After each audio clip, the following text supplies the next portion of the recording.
Welcome back to Terp Trends. Today, I'm sitting down with someone who's been stacking wins in every lane he touches. Jeff Miller is a Peabody Award-winning storyteller, which already tells you he knows how to capture an audience and deliver something powerful. But instead of just riding that wave, Jeff brought that same creativity and drive into the cannabis space, showing that success isn't just about one industry, it's about vision, authenticity, and the ability to keep building. Jeff is one of the minds behind the Honey Projects, the crew responsible for shops like Honey Grove and the Honey Stash in New Jersey. These aren't your typical dispensaries, they're spots that feel alive with culture, connection, and of course, the community. People come in not only to grab great product, but to be part of something. And if you've been listening to Terp Trends, you already know his partner Big Dave, who dropped by a while back. Together, Jeff and Dave are creating a new model for what cannabis retail can look like when it's built around the people first. From winning one of the biggest awards in media to opening doors for the community through the Honey Projects, Jeff's story shows us how far hustle and vision can take you. He's got the accolades, the shops, and the cool factor that makes him stand out in any room. I'm hyped to have him on. This is Terp Trends. Let's dive in. Jeff, how are you? I'm great. How are you? I'm good, man. I'm good. A little rainy here, but I'm hoping the sun's going to come out. I think it will. That seems like a good plan. I'm a little tired. We have a 12-year-old, so not 12-year-old, 12-day-old baby in Yeah. the house. So, Yeah. might be a little slow. It's all right. It's all right. We'll get there. We'll get there. I'm sipping my coffee as well. We're early morning here on the East Coast, but we're going to get through it. We're going to get through Right it. on. Jeff, you know, you have some accolades behind you. You got a Peabody Award, you got an award-winning dispensary, you got a crazy ethos that drives your culture. Could we give an audience just a little background on yourself current, and then let's go Yeah, for into sure. pre-cannabis, Jeff? Yeah, absolutely. We can start there. It's a good place to start. Um, so I always wanted to be an artist and a filmmaker and a comedian and did all that kind of stuff. And did that really hard for like 15 years or so, a little more. First in New York, and then I lived in Hong Kong, and I lived in Mumbai, and I lived in Iowa City, and I lived in LA and stuff. So I lived in a lot of places doing that. And it was a wild ride. I had a great time and I met a lot of really interesting people. And that was what I loved about it. Like interesting people doing interesting things. Like that was what was motivating me a lot. As well as like making something that I thought was cool. And so I ended up in LA after a while. Um, because it seems like you have to if Yep. that's your job. Yep. And it's a nice place. It was Yeah. good to me. I met my now wife there, and I was working on a documentary project about cannabis after having Oh, done a sick. bunch of stuff, including one project. The project that won the Peabody that was most well known is called King Corn, which is about agriculture and farming in America and what is kind of not so right about it, Yep. and Yep. how it leads to sort of not nutritious food, and kind of all of the consequences that I think now we all know. That was in like 2006, 2007 that Beautiful. movie came out. Wow. So and Michael Pollan, who's now I think more famous for his psychedelic stuff than he is for food, but back then he was like all about food and farming and stuff. So he was our um kind of like spirit animal for that movie, and we interviewed him like three times or something. Nice. So and he was really helpful to us, and so we were kind of telling that story, and we moved to Iowa to grow an acre of corn and follow it into the food system and see what happened. And of course, like at the time, I never would have thought that that would have anything to do with cannabis, or that I would ever work in cannabis, or that there would Yeah. be a licensed cannabis industry. But actually, the connection is quite clear and strong. So I'll come back around to that. But so that was like a long time ago. Anyway, fast forward whatever 10 years, and I was working on this documentary project for Amazon that was about cannabis surfer smuggler guys who ended up in Sick. Thailand in the 70s Sick. doing the Thai Stick kind of crew. Based on Awesome. the book Thai Stick, which is a really fun book by Peter McGuire and Mike Ritter. And Mike Ritter came to my wedding and he stayed in my house. Like we got in deep with Wow. these guys. Yeah. It was awesome. So the project was at Amazon, and then it was like the Me Too time. And Got it. our executive there he was like, maybe not a great dude. And Yeah. so he Yeah. got like ousted, Can't. and then no, nobody wants to touch that guy's stuff, like Yeah. after Yeah. it's like, oh, like just leave Yeah. that stuff alone. And because we Yeah. weren't far enough along in the project and they hadn't put enough money behind it yet, they were like, see you Yeah. later. Yeah. And at that exact time, I was getting married and wanted to have a family, and I had been working on that project for like 4 or 5 years. So I like Oh knew a no. lot of people in the industry. I interviewed people, and the scope of that project was to tell the story starting in the 70s up through legalization, which was just happening around that time. Um, and so I was like, you know what? I'm gonna do something more stable and normal, and I'm gonna start a cannabis business. Like a fucking idiot. You know? Love it. Love Like it. that's a good Yeah. idea. So, Yeah. At the anyway, so time, that's on at paper, the it time. always looks good. It It seemed always good. looks good. Seemed smart. Yes. Yeah. Very Couple smart guy. buddies did it. They're successful. They're doing it. Oh People said yeah. I could do it. Yeah. Yeah. Yep. And I know all about it. I've been in the Yep. mix for 5 years. Yeah. Well, like everybody, I had some new experiences, to Oh put yeah. it lightly. Um, but I really love it. And what I love about it is it does have that same thing that I loved about documentaries. People are really interesting. There's never a dull moment. It's always an adventure. There's always some crazy shit going on. And like I don't really want to be a regular business person. Like I want to I want to live a real life. So as much as it's a wild ride, I'm very grateful to be here.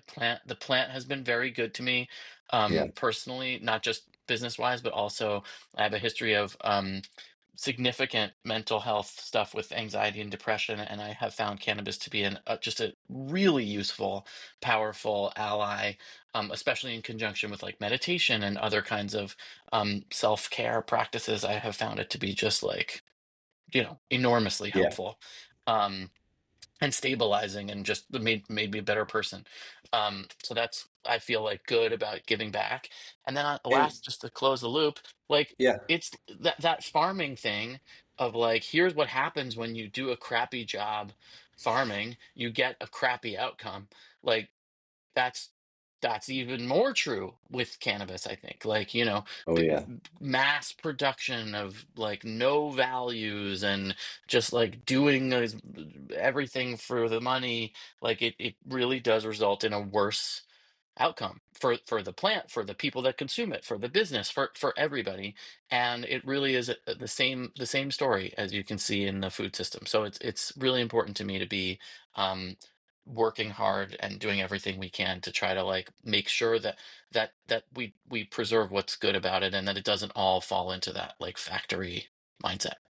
Yeah, and that's awesome that you dove into all that in like 2006 because that probably started a huge wave of kind of like agriculture documentaries that came out, not only about farming, but then the people that dug into like the soil and what Yes, goes on at that level. And you can see like two farms with a street in between, and two right farmers are on. practicing two different things, and you can see it, the permaculture style versus like the modern day agriculture style we have today. Exactly. It's troubling.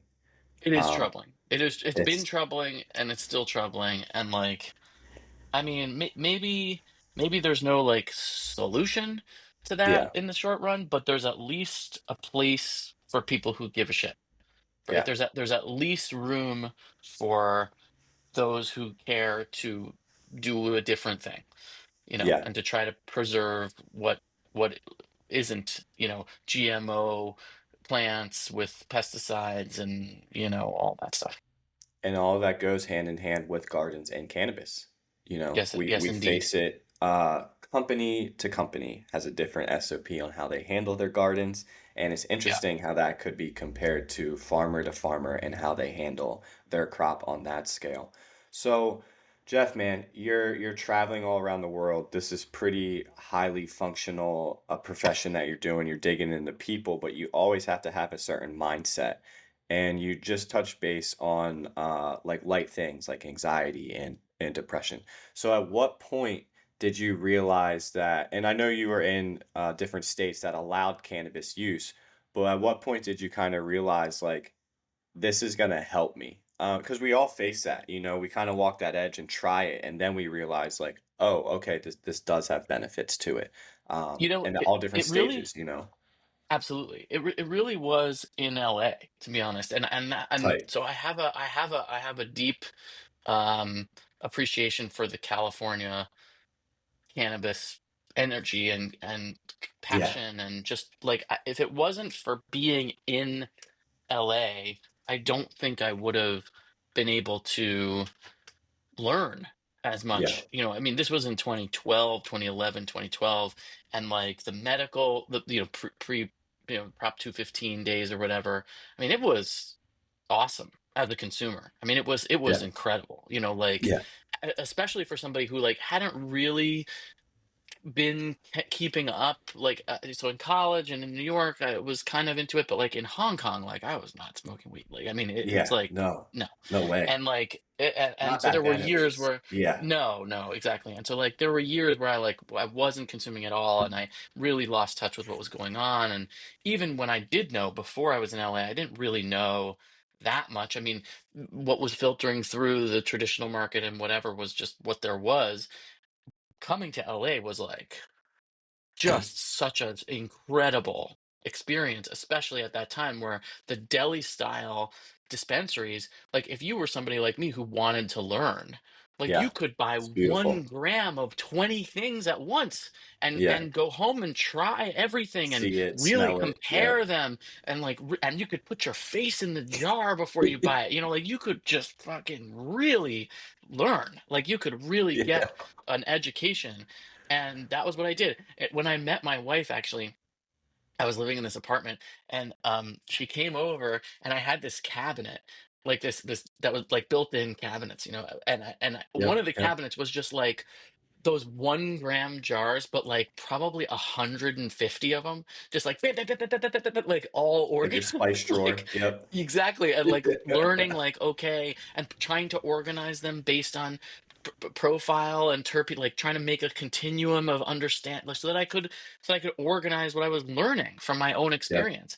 So it wasn't until I really was able to have a big exposure and being able to experiment with the different profiles that I really was able to understand what was working for me and what wasn't. Just as a personal anecdote, I don't know if anybody's ever had this experience, but sativas are supposed to be the ones that like might make you anxious, and obviously the indicas are supposed to be, as if there's anything that's sativa or indica anyway. But Yeah. whatever. We'll just go along with the We'll keep going. Yeah. Yeah. Yeah. We'll wisdom, dive yeah, into that whatever. later. At least at the Yeah. time, right? At least at the time, people were like, well, these ones, if you have anxiety, these ones might make you anxious, and these ones will not. These ones will make you more relaxed. But I was such a type A person that Yeah. like actually the sativas, because they were encouraging more of that racing thinking, that was Mm, actually what I felt comfortable with. And it was nice. actually relaxing that made me anxious. The idea that like, oh, my thoughts are going to slow down and I'm going to have to be in my body, that actually gave me a huge amount of anxiety. Like that was actually where I was freaking out, right? Like on the ones that like make you chill, because I didn't like to chill. That was like very Yeah. uncomfortable. So it was Interesting. through, yeah, like I was like, well, I know I'm going great, like my brain is on nitro, but at least I'm Yeah. comfortable, like I'm good with that. So it was through like very deliberately deciding like I think I would be a happier person if I could learn to relax. And like it was true, like Yeah. massage or like anything like that. Like I just didn't like it. And so through deliberately being like, okay, I'm gonna do this one. It's gonna be uncomfortable. It's gonna force me to relax and slow down. I know that that's gonna make me. It's gonna be a difficult experience, and I'm gonna do it on purpose. Like it really made me a better person. Like it really helped me to have a different. It opened me up to being able to relax. To be honest, like almost maybe for the first time in my life. And then on Beautiful. top of that, it really helps. Meditation or mindfulness helps you get like a outside of yourself where you can observe your thoughts more easily. So those two things together just were transformative for me.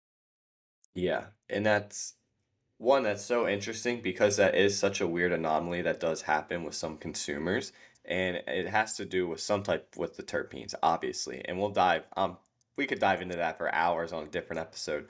But Yeah, that's awesome that one, you recognize you have to slow down. And I think that's very important to highlight because unfortunately all of us work against ourselves and yeah, we sometimes just don't do that. You know, yeah. we get goals and we get, inspiration and we just go. And we miss the roses, it's so funny to say it, but stop and smell the roses sometimes. It's true. I was such a student. I was a very uh, passionate student, like in high school. I Yeah. I was. I don't usually talk about this, but like I went to Yale and I won all these scholarships and I Yeah. did the like student thing so Awesome. hard. And of course there were great things about it and I enjoyed it. I learned a lot. I read a lot of books. I really like books. But Yeah, nice. like the stop and smell the roses thing was just I just had none. I had none of that. Zero. Yeah. Just absolutely none. So, as much as I was like an achiever and I was very committed to being an achiever, um, I don't know that it was so good. It wasn't necessarily a balanced way of being in yourself and in your body. So I think, um, having plant allies has just it's saved my life in some ways. Yeah, no, for sure. I think one, we're understanding more about cannabis, but two, we're understanding and breaking more realms, no pun intended, with psychedelics, right? Yeah, And they absolutely. can work hand in hand, especially with meditation. Like those three Yes. together, it's a pretty powerful Amazing. trio, right? Absolutely. Do you want to dive into any of your experiences with psychedelics? Yeah, for sure.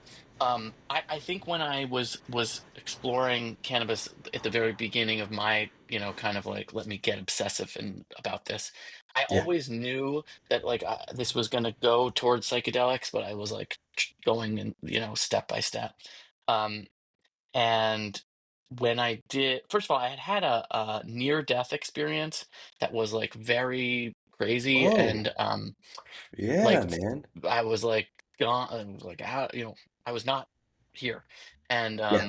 Yeah. came close. We could talk about that more if you want. But so I had this very unusual, non-ordinary state of consciousness experience, and then I had no idea what to do with that. Like I was not in a community or with people who had any knowledge about that or any perspective to share about what that was. And I Yeah. felt pretty deeply ashamed about it actually for many years because I was like, I don't know, I'm afraid that I'm losing my mind or something, like all of Yep. these stigma shit. And So, real quick, what was that off of? nothing. It was a Oh, spontaneous. I was laying in bed and I stopped breathing. oh, this was Yeah, like just a okay, okay, I don't know. Maybe someday I'll understand, but I do not yeah, understand. That is what yeah. happened. I was lying in bed and then I was like not breathing and then I was like gone. Like Wow. I was in another way and there was a whole journey in there and then there was a moment where it was very clear, if I don't breathe now, that's going to be it and it's up to me and if I want to be alive, I'm going to have to take a breath now and like I chose to breathe and then I came back into my body and I was like, whoa, what the fuck was that? And then I talked to some people to try to understand, but it was not, I was not well Yeah, supported. And I yeah. had a therapist at the time. It was the first time I had a therapist, and she was actually just a terrible fit. And she basically made me feel very ashamed about that. And she was like, "I think Oh you're on man. drugs," and I was like, "But I'm not on drugs." And what do you mean? And she was like, "I think you are on drugs," and I was like, "This is not helpful." Oh, It was really bad. Yeah, it was very bad. So I just like yeah. didn't didn't talk about that for many years. And Yeah. then But when that I doesn't did a leave you. Like something like that, no, like but you're that's like, always I'm with you. like, I don't know what that is, and Locked in. Yeah. yeah, Yeah. just like don't deal with that. So then many years later, when I did like a really deliberate psychedelic thing, in the more the modern way, Yeah. like have a facilitator, go to a place, do preparation and journaling and intention setting and all that. And I had a pretty strong consistent meditation practice by that point. Um I did I think it was 5.5 grams of mushrooms, and Nice. immediately, like instantly, Yeah. I was like, "Oh, I know what this is. This is what I had that this is that same thing that I had before." And Interesting. it like really connected the dots for me. So I was like, That's "Okay, beautiful. this is I really got cool." chills. Yeah. Oh, awesome. For Yeah. you No, it was to a overcome that feeling, I'm sure that yeah. was just a hill, a hill to It have. was, and with the opposite of being ashamed, like I had this very supportive person who was like an Yeah. expert in this experience. Like it was and it was really beautiful. It was a really beautiful Yeah, experience. man. So, and it helped me be like, oh, okay, I understand what that was, and I really like was able to connect the pieces of myself so that I wasn't so repressed about it. And it was such a profound thing that I was like, I want to be a part of this. I want to help other people have this experience, and I want to prevent anybody from having the experience that I had, where they Yeah. get made to feel bad about it. So I did like this training program with Psychedelics Today. Has a year-long facilitator training called Vital, and I was in the first year of that program, so we were sort of the guinea pigs or whatever for that, and it was amazing. It was such a profound experience. And then there was a practical retreat uh, part of it in Jamaica, where we went down there with our class and we sat for each other and were there for a week, and it was just really amazing. And so I became very interested in doing that, and whenever I can, if there's somebody that wants that support from me, I love sitting for people and facilitating for them. It's the most beautiful way of giving to somebody. I think it's so profound. And so anyway, I see the cannabis path connecting up with that. And I've also experienced, I don't know what your perspective on this is, but like psychedelic cannabis or therapeutic cannabis use, I mean, it's also very powerful. I think there's a lot of everybody sort of has their own relationship with cannabis, or more people have a long-standing relationship with cannabis than with other things. But I think it's a newer notion for especially people in the industry. Like I think opening up to the idea that, like, this can actually be used in another way, it's a powerful thing. And we've been seeing that. Big Dave and I at Honey Projects, we have been kind of pushing things in that direction and trying to find people who share that perspective with us, and find opportunities to bring that into the mix for people to use.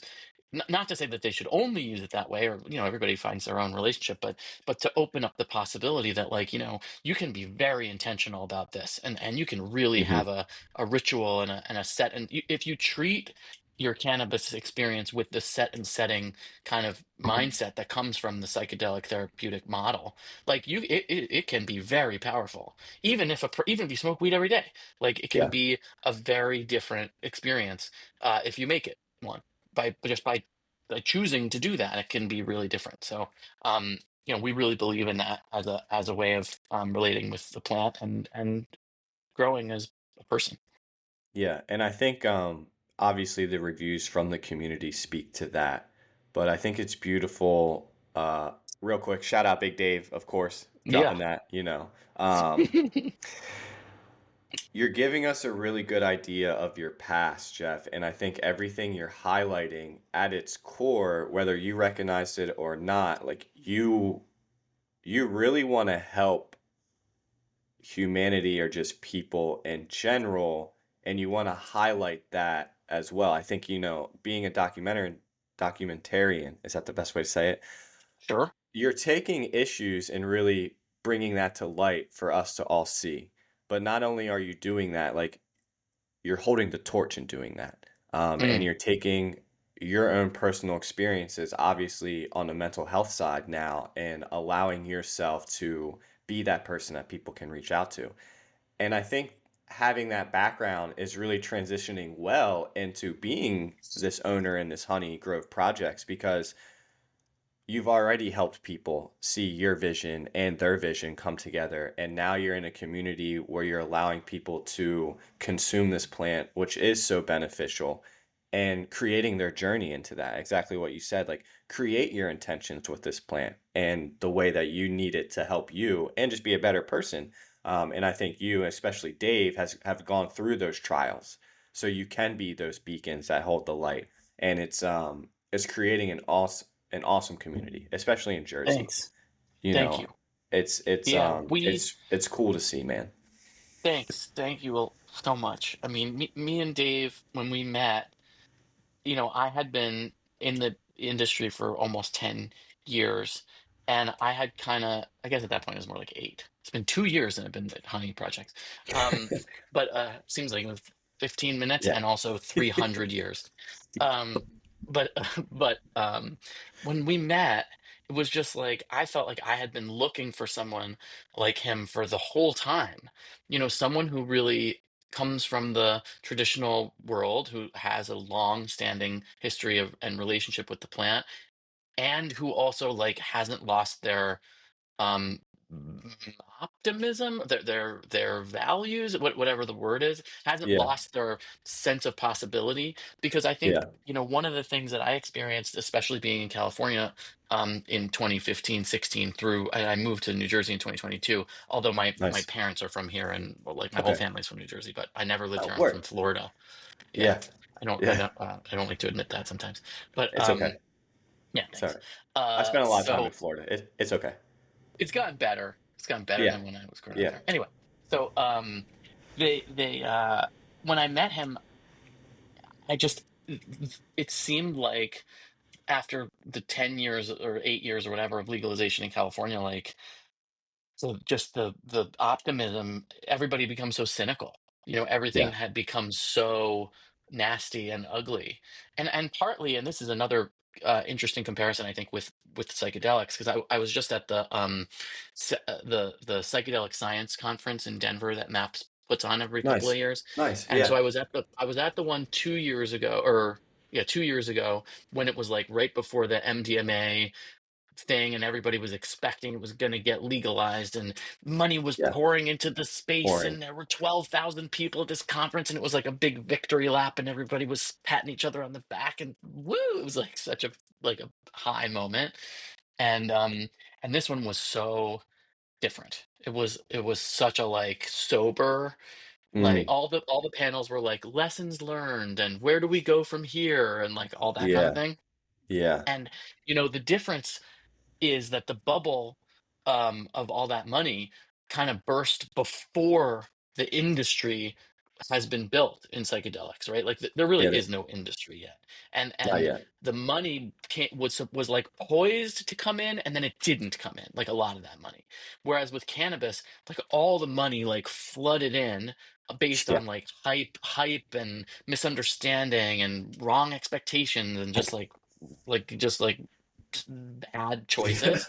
And Yeah. then everybody, especially the like operators and the people who had been like the subject matter experts, not the finance people, I think, and then all of those people felt burdened by the expectations that they had. We said, yeah, these huge valuations and like all this money, and then it turned out like actually things were very difficult, and it wasn't easy, and all of those money people kind of were like, wait, I thought this was going to be like an easy cash machine, that I was going to just get Yep. rich in 15 minutes.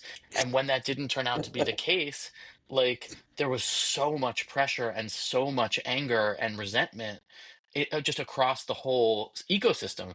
And not just among the people who had put the money in, but the people who had partnered with those people, and the people who Oh had yeah. had their own expectations and all of that. And so I just feel like there was such a hollowing out of the values, optimism, and like the sense of possibility of what the industry could be, that had been there at the beginning. Like when I went to MJ BizCon, I think in 2012 or something, and Ben Nice. Cohen from Ben and Jerry's spoke, Yep. and it was Yep. like all about that mission driven, like we can make this industry whatever we want it to be, and we can have the values that we want, and everybody was like ape shit, up in standing ovation and woo, like there was so much of that, Yeah. and Yeah. and then like I don't know, by like 2020 it was like I don't think Yeah. so. It's And brutal. it's brutal. And so I think in some ways, the fact that the money like kind of never hasn't yet come in and the bust kind of happened before that in psychedelics, I think may in the end prove to be something very helpful for that Yeah. community and for that drive because I think all the people that were at this more recent conference this year, like those people, like they're committed. Like they're not looking to Yeah. get rich tomorrow. Like those people are believers.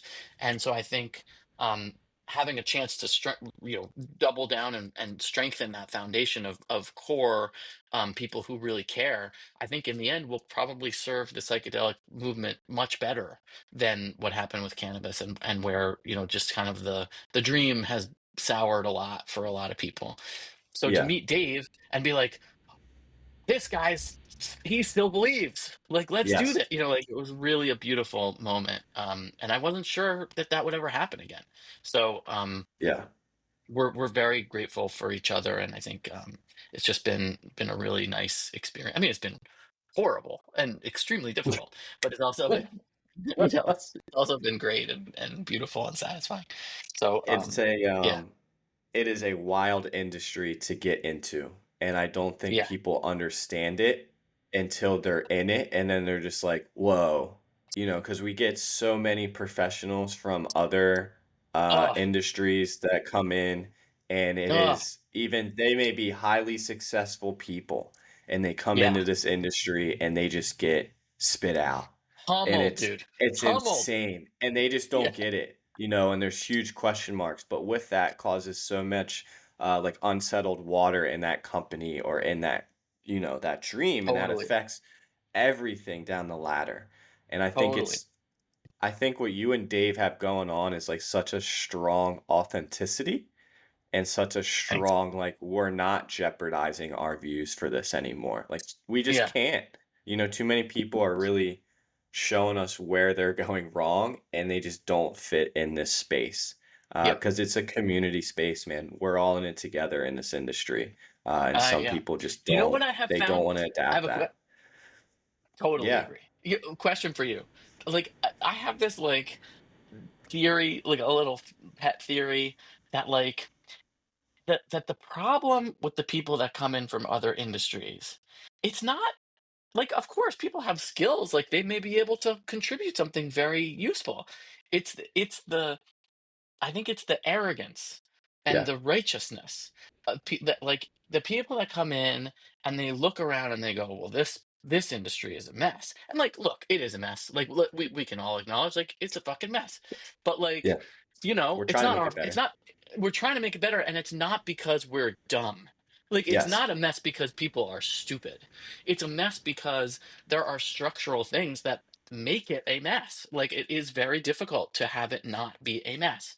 Yeah. And people that come in with this attitude of like, well, I know about how things are supposed to be done, and then they just don't want to listen. They just don't want to observe. They come in with the feeling of like, I already know how this is supposed to be, and I already know better than everybody, and this sort of like superior attitude where there's nothing to learn, there's only things to change. Like those people, you just watch them get their asses Yeah. kicked like Yeah. over and over again. At this point, it's sort of funny. Like I Yeah. like at first it was sort of sad. Now I think it's a little bit funny. Well, it's wild because so I've been a consultant for a handful of years now, and it's really interesting how similar the stories are between the people that have to call you in to do some consulting, you know. Oh yeah, And it's interesting when you sit across from them and explain some things and you see their eyes light up and some light bulbs going off like, "Whoa, I didn't even think of this." And it's like Yeah, you didn't slow down. We'll go back to kind of what you said earlier and like trying to relax. Like that's what this plant does, and you have to understand the plant to want to be involved with it, depending Yeah, on how you're using it. But like there's key elements in this culture that you just have to have and encompass yeah, and adapt. yes, And and that will help you with your legacy. And that's what I try to tell everybody is like you just you know, it's yin and yang in this culture, so hard between professional and culture, and you yeah, have to be able to blend that, yeah, and if you can't, the culture heads have to listen to the business guys, and the business guys have to listen to the culture heads, and they have to swim in the same pool, and sometimes one of them's a it's the shark, only way. and they just don't listen. So, yeah, we could dig into the nightmares, but there's a lot of really smart people in this industry. It's Yes, not there are. us. Our hands are tied with CRCs or DOHs or however you want to handle it, and it changes Yeah, every day, you every know day. Yep. every day. So dang, dude. So now you're rocking, you're rolling. You moved back to Jersey. You met Big Dave, and this Yep. whole this whole new vision is coming to light, and it's not behind a camera. This is That's like right. in front of people. How Yeah. how how'd that go? Well, I before I was a filmmaker, I wanted to be a comedian. So I like did, Sick, and I was like an actor and sick. stuff. So I like feel like, oh, everything's coming full circle. I get to be talking in front of people. And I always like talking. I don't have a problem talking. Yeah. Um, but for Dave, it's so different because he has been, a lot of the traditional people like have been hiding for so much of their Yes. lives that then Yeah. to come out and be um It's like just so culture shock. public about it. Yeah. And so for us together, it's been a really nice thing because um I directed actors. So like Yeah. it's easy for me to be supportive um when he's like, "Oh, I haven't done this before," or like now he's doing podcasts all the time and like Yep. that's not something that he did before. So Yeah. it's really great to be able to support each other and talk about that and work through it and prepare and review, watch how we did and try to get better. And of course, there's always making notes and trying to do better. But you probably know this from your own experience. Like just doing it is the answer, right? Like just doing it a Yep. lot is the answer. Yep. So we're doing it as much as we can, and it's been awesome. I think also like Dave has a really great story, and he's a very magnetic, charismatic person, and it's easy for me to work with that on as a kind of a director role, right? It's easy for me. It's easy to be a director when the actors are good, right? Yeah. Like it's Yeah. not that hard.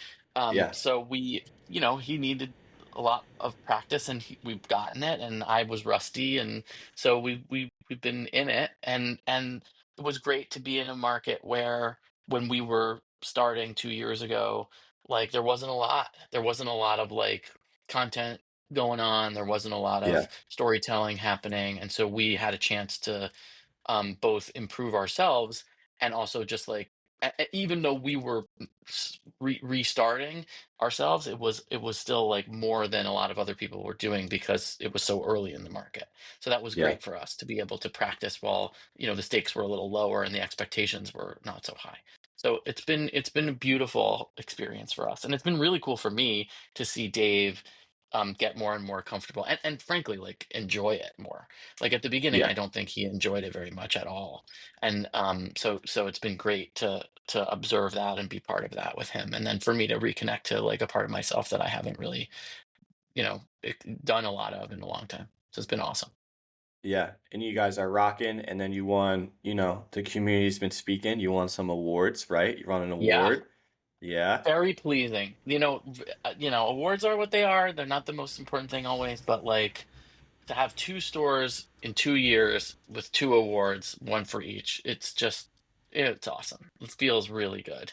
Um, Especially with the second one, won this award, the Green State Award. I think we had been open 10 weeks when Wow. we won that award. So like we were like, okay, this is very encouraging and helpful, and we really are grateful that we get to do what we believe in and that people like it. So we get to keep doing it. And I think Yeah. that's the fear. That's the fear I think for everybody. Well, not for everybody. Some people just want to make money. But for the people who want to live a mission driven, life, or want to have a company that has some meaning in itself, like, I think the fear is, well, if I really commit to my values and do what I want to do, that no one will connect with it, or no one will care, or it will just kind of like not really matter. So for us to be able to have such positive feedback, and to really get the sense that we are connecting with people, and people do identify with what we're doing and care about what we're doing, it's just so energizing. It really keeps the gas in the tank to keep doing it, because it's not the easiest way to do it, that's for sure. Like, Yeah, there's a lot of like difficult conversations, and a lot of having to figure stuff out for ourselves, and like, we don't just do what the data says. Like, it's often we have to deliberately not do what the data says, like, and be like, that's cool, and I'm sure that will work, but that's not what we're doing. So we're not yeah, going to do that.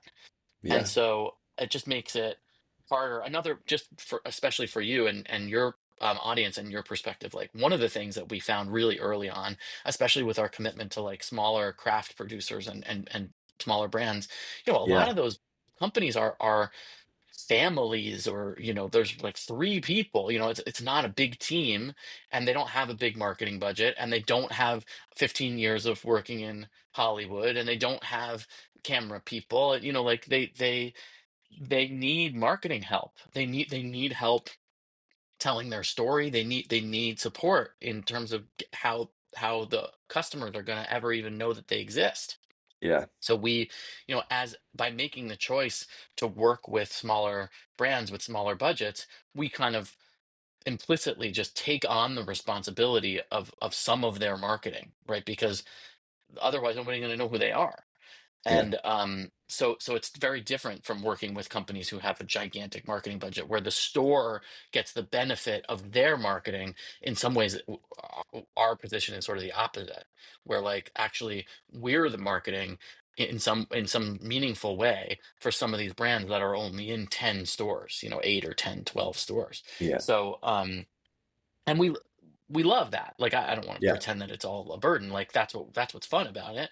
But it's yes. also like, that's a lot of extra work for us to be doing the marketing for brands that nobody knows yet, stuff like that. Oh yeah, and it can definitely be exhausting adding hours of that, but I think with that adds to just the core of what you guys are representing in New Jersey and what Yeah, people can expect, especially when they're partnering with you. Because it is the wild, wild west when you're choosing partners in this industry. It can yeah, change monthly for how you oh yeah, gauge them or how they're even doing. Like doors are closing left and right I for know. for independents, even for MSOs right now. We're in a wild time for Yep, cannabis, and I think that just speaks to that community sense that you have and always have had because you're willing to do that. And you want thanks. them to succeed. Like you want to see them in their best light.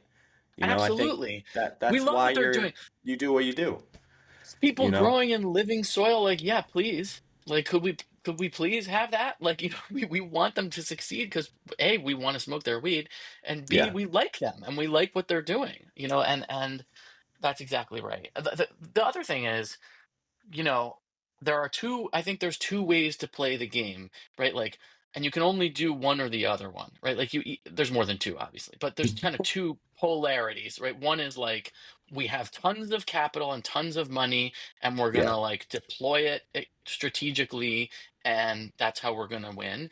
Or there's like, we don't have that, but we do have authenticity, and we have connection, and we care, and we have heart. And Yep. obviously, like, we are in the latter category, and we don't Yeah. have tons of money sitting around, and we don't have a war chest to like throw money at every problem and have the biggest menu. Like, we cannot have the biggest menu. We cannot. We don't Yeah. have enough money to have the biggest menu. So we have to be the curator, right? We have to, instead of being the superstore, we have to be the filter, the gatekeeper, the not gatekeeper, the tastemaker, or whatever, the Yeah. curator. Yeah. And it suits us because that's what's fun, but like, it's also a strategic choice. Like, we Yeah. we believe that you have to, if you're not going to be able to win on the capital game, then you have to win in numbers with people. And so we have that was a very deliberate choice from the very beginning of being like, all right, what do we got here? We got a lot of heart, we got a lot of creative energy, we got a lot of we got a lot of opinions about what's good and bad, and we don't have that much money. So we're Yeah. gonna play the hand that we've got as hard as we can, and not make the mistake that I think a lot of people make, which is to to pretend or to trick yourself into thinking that you have the other one, right? Like Budweiser is Budweiser, right? Like it's not a craft brewery, like it just Yeah. isn't, right? And if they, Yeah. to the extent that Budweiser is mistaken into thinking that they are, they're gonna be, they're gonna screw themselves. Like just because you have the money doesn't mean you're gonna win if you misunderstand your own business, right? So, Yeah. and I did a lot of work in the craft beer um, industry Nice. for a minute when Yeah. I was in LA. Yeah, I did a TV show about craft beer, and so we traveled around the world and we met all these craft brewers, and watching that like kind of go like this, seeing Yeah. that whole arc has been so helpful for what we're doing now, and seeing how that worked and what didn't, and how it ended poorly for a lot of people, and what kind of happened. Like just the arc of the craft beer industry or movement like has been so educational. Um, Yeah. and so we've just learned a lot from that. Yeah, I think everything that you kind of dug into your past is very influential and can pivot you in so many positive ways in this industry, Totally. and I Yeah. think the biggest one is just bringing the culture back, Right on. because it gets lost, especially what you said, if you have just a menu of loaded products, like you're really not highlighting and concentrating on a certain ethos. You're not curating something special for your I like to say patients, but customers. I'm used to the med markets, so patients. Yeah. Um, and I think you can see that when you come into your stores or just talk about the community. But what are some ways that you can highlight that the Honey Grove projects like is bringing that culture back? You know? Yeah. Well, one thing is we have committed pretty hard to events. Like Yeah. we like events. We like bringing people together. We like having events that are um, specific to groups of people that use cannabis in different ways. So there's music events, there's like wellnessy events, there's exercise and health kind of events, mental health kind of events.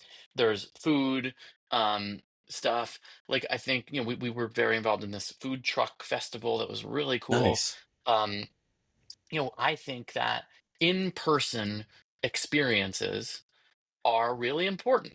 And so that's one big in terms of building community, in terms of um, having something that you can't get delivered to your house on your computer. Like Yeah. we are alive, like we have a physical body, like we have to like not Yeah. die.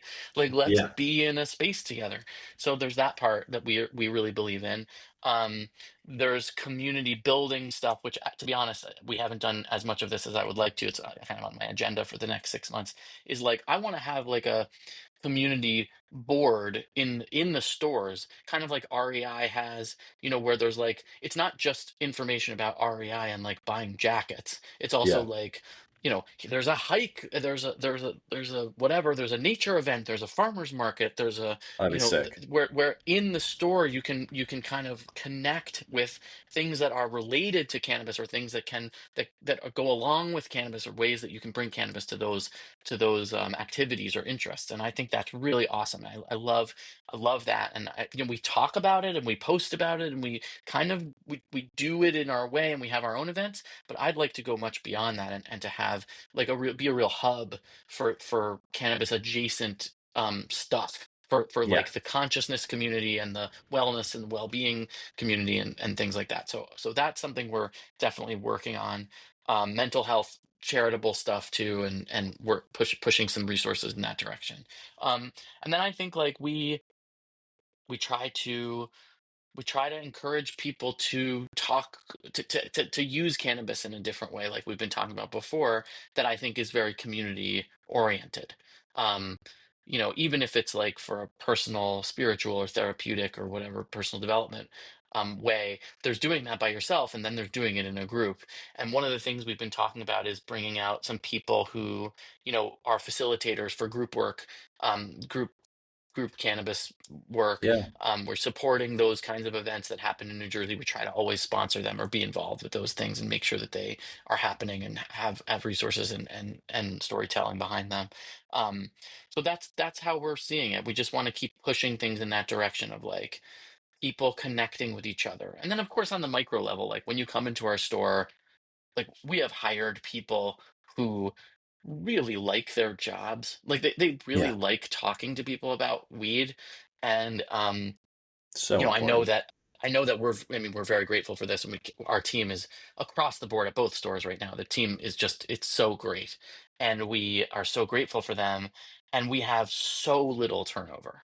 I mean, I know Yeah. that like in the retail world, that's like a very lucky and unusual thing, and it Especially is cannabis we retail. in cannabis retail. I mean, we have so little turnover. That's Our people beautiful. are, and we promote from within. You know, like this is a culture that we really care about. And just the last thing on that, like there's a movement in terms of management and leadership on the business side, the conscious leadership movement. I don't know if you're familiar with that, but there's a group called the Conscious Leadership Group, and then there's other groups that are doing kind of the same thing, where there's really an attempt to do business in a conscious way, in a way that's Nice. informed by, if it's not psychedelics, at least mindfulness, or at least, you know, a way that people can bring their whole selves to work, and see their career and see their work as a path or a arena where they can develop themselves personally. And Yeah. that's the attitude I take, that's the attitude Dave takes, that's the attitude that we try to encourage in all of our employees, to try to see even a first line job of as a bud tender, like, look, this is a growing company, there's opportunities to grow, and this company, our culture is that you're going to grow and move up to the extent that you grow as a person, really. Yeah. Like like a growth mindset as a person is the best way to grow in this organization, and we take that really seriously. We start a bunch of our meetings with a little bit of box breathing and meditation. Like we really try to bring a aware, let's all be aware of what we're doing, let's be aware of the energy that we're bringing into this meeting, let's be aware of the larger context of what we're doing, so that we can continue to build something that we love and that we care about, and not lose the connection to that thing just because we're opening a third store or having products or whatever, right? Like it's really important to us that we keep that and that it stays alive and continues to kind of inform and trickle through the whole organization. When we lose that, we got to quit. You know, like when Yep. that's gone, like we just got to do something else. So hopefully that will never happen. You give me chills, Jeff. I Thanks, think man. it's you don't run into businesses that adapt that lifestyle here in the States. Yeah, It goes down to that, that slow down mantra, and put your agenda out. What do you want to get from this? What are your intentions? right And I on. think it's beautiful that you not only create that environment, but invite people into it and invite them to understand it. And not only does that help them professionally, obviously, but mentally and spiritually are more important. And I think we lost touch in that. Yeah, We put totally agree. professionalism way at number one when Yeah. that's just not the answer all the time, you know? Yeah, I mean, we have had people that have come so far into, I mean, not to mention Yeah. ourselves, but you know, Oh, yeah, totally. like we're 100%. transformed. Dave and I are transformed from where we were Yeah. 2 years ago. We're better people. I'm a better husband. Like it's not even worth talking. I'm a better leader. I'm a better man, a better business person. Blah blah blah. Yeah. But like being with an employee who, um, you know, maybe didn't have a good experience with work before, Yeah. and them coming in with kind of a like this seems good, but I don't know if this is really going to be what it looks like, and being able to like support their optimism, support their idealism even, and not, you know, we have rules. Like if you do a crappy job, like it's not going to Yeah. work. Oh, Like you 100%. you have to come to work, you have to do the job, but Yeah. like, Yeah. you know, we have to keep the lights on. Yeah. And we have big dreams. Like we can't do all these cool things if we don't make money. Like we have to make money. This is the Yes. society we live in. We have to do it. So it's not just, but to do it for excellence, to do it for a feeling of accomplishment, so that you grow as a person, become bigger and more capable and stronger, and that you get that satisfaction of growing and feel that is so motivating and Yeah. energizing. It energizes everything. People have better ideas. They are more committed. They have more to give, and it's been such a beautiful thing. I think it's been the most beautiful experience I've ever had professionally. Honestly, I've never Yeah. felt such a sense of a virtuous cycle. Where like we have a good attitude of support, and then the people have that back, and then it continues to grow and build and roll in that way, and it's just such a we screw it up. Don't get me wrong. Like, Oh, we fuck it up all the time. But yeah, yeah, like, yeah. No, you come back, it's so you nice. know, Yeah. Yeah. And and then we have to realize, hey, wait a minute, I'm being a dick and all that yeah, stuff. But yep. That's you human know, nature, brother. human You nature, know, exactly. you So luckily you put those things in place to take you back and to recognize yeah, that, and that's the that's important right. thing is you have And those. as a just a PSA for psychedelic personal development, whether with cannabis or even without any plant medicine, just meditation, like so I just had a baby. We had the baby in our house. Uh and I felt like I was such a better partner for my wife because of all of this work that we have been doing. Like Yeah, I felt like it was an exact match. The skills are exactly the same of being like, okay, somebody else is having a deep and intense, profound experience that I'm not involved with, right? I'm not giving birth. Like it's not, I'm there, but I'm not doing the work, right? yeah, And so my role is to be supportive and to be a facilitator and to take care of practical needs and make sure of safety and to be emotionally present and not intrusive and all of that, all of those kind of like principles of psychedelic and plant medicine work. Like I've never felt like I was better prepared um for almost anything. I felt like without realizing, I've been preparing for this for the last 10 years. It was just really a wild experience, especially since our first kid was not like that, being yeah. born in the car and all this chaos. So Yeah. it was really cool, um, to Every time feel that to just feel rolls that. off like that, I'm just like, what? Yeah, I was just like, I was born in yeah, the car. It's fine. She did uh, fine. She's fine. she did great. She did great. Yeah, yeah. It's Yeah, amazing. That's yeah. amazing. Wow, Thanks. Jeff, my man. Appreciate your time. I think Same. What a pleasure. it is beautiful being able to one learn about the Honey Grove projects, you, Dave, but two being able to help put it out there, because I really think it's going to be a very strong pillar for New Jersey, and I think more people once they recognize it will adapt that, and that's great. We need it. Thanks, man. So Thank you so thank you for much. taking that on, both of you. You Yeah, know. yeah. And Our is there pleasure. anything that our audience could stay on the lookout for happening at the Honey Groves in Yeah. Jersey? Yeah, actually, our two stores are open. We have a third one on the way. That's exciting, but it'll be a little while. Yeah. We have some big events coming up. We have our 2-year anniversary event coming up, with some cool DJs, and it's going to be a big deal. We have some kind of headlinery type people Sick. coming. Haven't really announced that yet, but it's almost signed. I'm very confident that it will happen. So, knock on wood, but I'm feeling very confident that there will be something really cool in the next month or two. And then there's another event that we're doing it will also have a really cool music aspect to it that's coming up. And we have our own products. We have our first line of products came out already, and they're doing really well. To be honest, it's not like my dream of a product, but Yeah. it's like a vape that like fills a hole in the market. That's like a good price for a great version of that product. But Nice. next coming out, we've got flower, we've got sort of higher end concentrate products coming soon, and Sick, man. very excited about that.